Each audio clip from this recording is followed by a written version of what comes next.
Morning.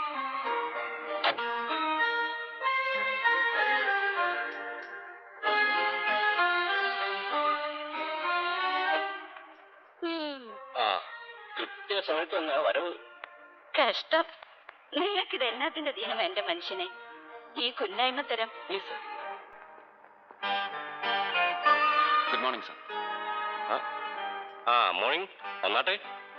Good morning madam. Good morning. 7:55. അപ്പോ ഈ നേരത്തിനെങ്ങാണ്ട് ഒരു ഗുളിക ഉണ്ടായിരുന്നു നമുക്ക്, ഇല്ലേടി? ഇരുന്നാട്ടെ. വേണ്ടേ 7:30 എന്ന് പറഞ്ഞ ആള് കൃത്യം 7:30 തന്നെ വരുമെന്നും കണ്ട് അന്നേരം എടുപ്പിച്ചു വെച്ച ചായ. ഇപ്പോ സൂക്ഷം ഒരു 20-22 മിനിറ്റ് തണുപ്പ് കാണുമായിരിക്കും. ഇതങ്ങ് മാറ്റിയരടി, എന്നിട്ട് വേറെ എടുക്ക്. എന്നാ പറ്റി? ഉറങ്ങിപ്പോയായിരുന്നോ? അതോ നമ്മുടെ വണ്ടി വഴിയിൽ എങ്ങനെ കിടന്നായിരുന്നോ? ഏതാ വാച്ച്? ഏതാ കയ്യിലെ വാച്ചെന്ന്? എന്നാ പറ്റി? ഓ, ഒമേഗ. പണ്ട് 57 ആദ്യത്തെ വിദേശ സഞ്ചാരത്തിന് പോയപ്പോ സിംഗപ്പൂരിൽ നിന്ന് വാങ്ങിയത് അല്ലേ? അയ്യോടി. അല്ല, 57 എന്ന് പറയുമ്പോ it's long 41 years of service. ഇത്തവണ അമേരിക്കയിൽ പോയപ്പോ ദാ ഈ വാച്ചിന്റെ പേസ് മേക്കറോട് ഒന്ന് മാറ്റി പിടിപ്പിക്കായിരുന്നു നമുക്ക്, ഫോർ ബെറ്റർ പ്രിസിഷൻ. കേട്ടില്ലേടി, നമ്മൾ അമേരിക്കയിൽ പോയ തക്കത്തിന് നമ്മൾ രണ്ടുപേരോടും ചോദിക്കാതെ നിന്റെ മൂത്തവൻ ഡൽഹിയിൽ നിന്ന് ഇങ്ങനൊരു വിദ്വാൻ ഇവിടേക്ക് കൊണ്ടുവരുന്നു കേട്ടപ്പോഴേ ഞാൻ പറഞ്ഞായിരുന്നു നിന്നോട്, ഇയാളൊരു കുരുത്തക്കേടുകാരനായിരിക്കുമെന്ന്. ഇല്ലയോ? ഇപ്പൊ എങ്ങനെയുണ്ട്? എന്നായാലും പോരാൻ നേരത്ത് ഇതിന്റെ ഒരു വിവരം അറിഞ്ഞപ്പോ ഞാൻ എയർപോർട്ടിൽ 2 പുസ്തകം കൂടി വാങ്ങിച്ചു വെച്ചു, തനിക്കൊരു ഗിഫ്റ്റ് തരാനായിട്ട്. American press laws latest edition, പിന്നെ post modern series of press freedom. നീ എന്റെ അലമാരിന്ന് ആ പൊതിയും എടുത്തോണ്ടാട്ടെ.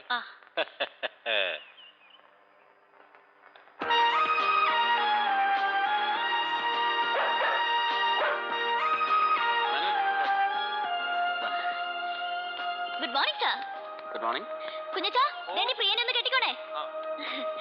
കേട്ടു കാണും പ്രിയനെ കുറിച്ച്. കഴിഞ്ഞ ഡോഗ് ഷോയ്ക്ക് ഇവളായിരുന്നു. Come on, where were you yesterday? കണ്ടില്ലല്ലോ നിന്നെ ട്രെയിനീസിന്റെ മീറ്റിംഗില്. അയ്യോ സർ, അത് പിന്നെ ഇന്നലെ വലിയ അപ്പച്ചൻ, ഐ മീൻ ചീഫ് എഡിറ്റർ ഔതുക്കുട്ടിച്ചാൻ സ്റ്റേറ്റ്സിൽ നിന്ന് ഇങ്ങോട്ട് വരുന്ന ദിവസമായതുകൊണ്ട്. മേലാൽ ഏത് വലിയ അപ്പച്ചൻ വരുന്നു എന്ന് പറഞ്ഞാലും ശരി, be at the office when you are required to. Sir, അല്ലെങ്കിൽ പിന്നെ പാട്ടത്തിൽ ഔതക്കുട്ടിച്ചായന്റെ ഗ്രാൻഡ് നീസ് ആണല്ലോ ശില്പ മേരി ചെറിയാനെന്നൊന്നും കരുതില്ല നിന്നെ ഞാൻ. I will simply throw you out of Kerala Rashmi. കേട്ടല്ലോ? കാണണമെന്ന് ഭാര്യയോട് പറഞ്ഞപ്പോ തന്നെ അങ്ങോട്ട് വന്ന് കാണണമെന്നാ ഉദ്ദേശിച്ചത്. ഇവനെ രക്ഷിച്ചതിന് നന്ദി പറയാൻ. ഇത് അരവിന്ദനെ ഏൽപ്പിക്ക്, എന്നിട്ട് നായരോടൊന്ന് വരാൻ പറഞ്ഞു. വരട്ടെ സാറേ. പണ്ടൊരിക്കൽ ബോംബെയിൽ ഒരു 4-5 ദിവസം തങ്ങിയിട്ടുണ്ട് ഞാൻ, തന്റെ അച്ഛന്റെ കൂടെ. അന്ന് വീടും യൂണിയൻ ഓഫീസും പത്രമാഫീസും എല്ലാം കൂടി ചേർന്ന് അന്ധേരിയില് ഇത്രയും പോകുന്ന ഒരു ഒറ്റമുറി കുടിസാ വേണുവേട്ടന്റെ മട. ഓർമ്മ കാടുകയില്ല, അന്ന് തീരെ പൊടിക്കുട്ടിയാ താൻ. ബോംബെന്ന് കൽക്കട്ട വരെ 3ാം ക്ലാസ് കമ്പാർട്ട്മെന്റിൽ ഒരുമിച്ചൊരു ട്രെയിൻ യാത്ര.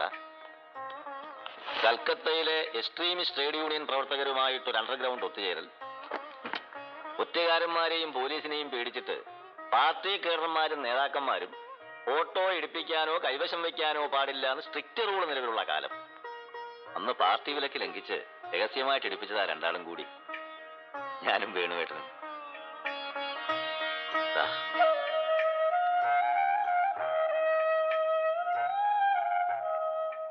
പിന്നീട് ഞാൻ ഈ പത്രം തുടങ്ങി 2ാമതും തടവിൽ പോയ കാലത്ത് കണ്ണൂർ സെൻട്രൽ പ്രസന്റ് മേൽവിലാസത്തിൽ എനിക്കൊരു കത്തയച്ചു വേണുവേട്ടൻ. ബോംബെ മഹാനഗരം വിട്ട് ഞാൻ കേരളത്തിലേക്ക് വരുന്നു, കഴിയുമെങ്കിൽ നിന്റെ പത്രത്തിൽ എനിക്കൊരു ജോലി തരപ്പെടുത്തുക. 2 വാചകം, പകുതി തമാശയായിട്ടും പകുതി കാര്യമായിട്ടും. ഓർക്കുന്നുണ്ടോ മാധവേട്ടൻ?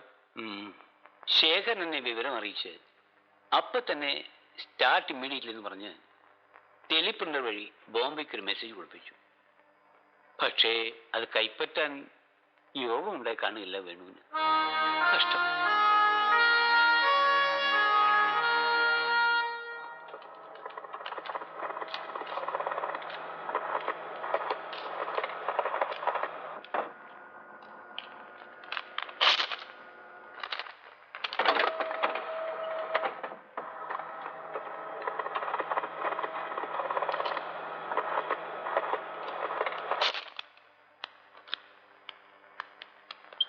ആഹാ, നന്നായി.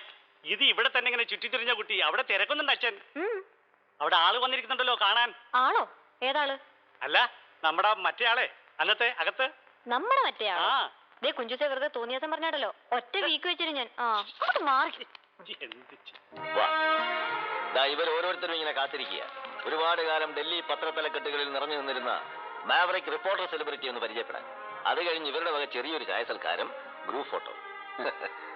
പഴയ ഒരു പത്രസ്ഥാപനം അല്ലേടോ, ചില നാടൻ പതിവുകളൊക്കെ ഉണ്ട് ജാഗ്രതയില്. ആ ഇദ്ദേഹം. അച്ഛാ, ദാ ഇത് കണ്ടില്ലേ, വല്ലാത്തൊരു കോയിൻസിഡൻസ്. മിസ്റ്റർ നന്ദന്റെ, സോറി, അച്ഛനെ കുറിച്ച്. അച്ഛനെ കുറിച്ച് പുസ്തകം എഴുതാൻ പോണെന്ന്. ആര്? രാഷ്ട്രഭൂമി മാനേജിംഗ് ഡയറക്ടർ AP നരേന്ദ്രൻ. അടുത്ത വാരാന്ത പതിപ്പ് മുതല് ഖണ്ഡശ. ദാ ഇതിപ്പോ ആരും അറിയാണ്ട് പാലക്കാട്ടുനിന്ന് ഫാക്സ് തന്നതാ നാരായണേട്ടൻ.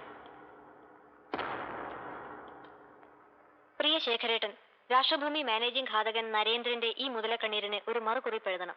അതിന് ശേഖരേട്ടനെ ജീവിച്ചിരിപ്പുള്ളൂ. സ്വന്തം നാരായണൻ. കണ്ട കൂലിയെഴുത്തുകാരനെയൊക്കെ വെച്ച് ഓരോന്ന് എഴുതിപ്പറച്ചുണ്ടാക്കി ഉളുപ്പില്ലാതെ സ്വന്തം പേരിൽ അച്ചടിപ്പിക്കുന്നതും പോരാഞ്ഞിട്ട് ഇനിയിപ്പോ സ്വന്തം പോക്കറ്റിൽ നിന്ന് പണം മുടക്കി ഈ തന്തയില്ലാത്ത പുസ്തകത്തിന് എന്തെങ്കിലും 4 അവാർഡും കൂടി സംഘടിപ്പിച്ചെടുക്കും ഈ നാണം കെട്ട നരേന്ദ്രകുമാരൻ. എന്നിട്ട് പിന്നെ ഇളിച്ചു പിടിച്ച് രാഷ്ട്രഭൂമിയുടെ നെഞ്ചത്ത് അവന്റെ കിളട്ടുമോന്തായത്തിന്റെ കളർ ഫോട്ടോ, ആരാനും എഴുതി കഴിവേറ്റുന്ന അനുസ്മരണ പ്രസംഗത്തിന്റെ ഫുൾ ടെക്സ്റ്റ്, അതും കൂടെ അച്ചു നിരത്തി നാട്ടുകാരെ കൊണ്ട് തൊണ്ട തൊടാതെ വിഴുങ്ങിച്ച് കഴിയുമ്പോ തികഞ്ഞു. വിശ്വസാഹിത്യകാരൻ, ചിന്തകൻ, രാഷ്ട്രീയ പ്രവരൻ. തെറ്റ. നന്ദൻ അറിയുന്നറിയില്ല. വേണുവേട്ടന്റെ കൊലപാതകളെ രക്ഷപ്പെടുത്താൻ മറാത്താ ബെൽറ്റിലെ പ്രമാണിമാർ ഒരുപാട് പേര് കളത്തിലിറങ്ങുന്നത് കണ്ടപ്പോ മരിച്ചുപോയ CPR, എടത്തട്ട, കേരളലക്ഷ്മിയിലെ വാര്യര്, പിന്നെ ഭാസ്കർ, അന്നത്തെ സോഷ്യലിസ്റ്റ് ഗ്രൂപ്പ് MPമാരെ കൊണ്ട് പാർലമെന്റിനകത്ത് വലിയൊരു ഒച്ചപ്പാടുണ്ടാക്കാൻ ഒത്തിരി പരിശ്രമിച്ചതാ ഞങ്ങള്.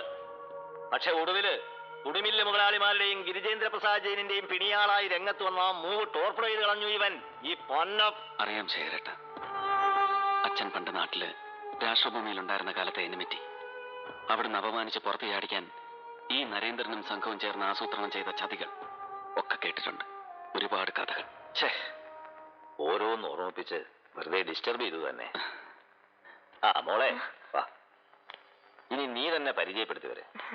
ഞാൻ പേരിനൊരു ചീഫ് എഡിറ്ററിനേ ഉള്ളൂ. ഇവളാ ഇവിടുത്തെ തലൈവി.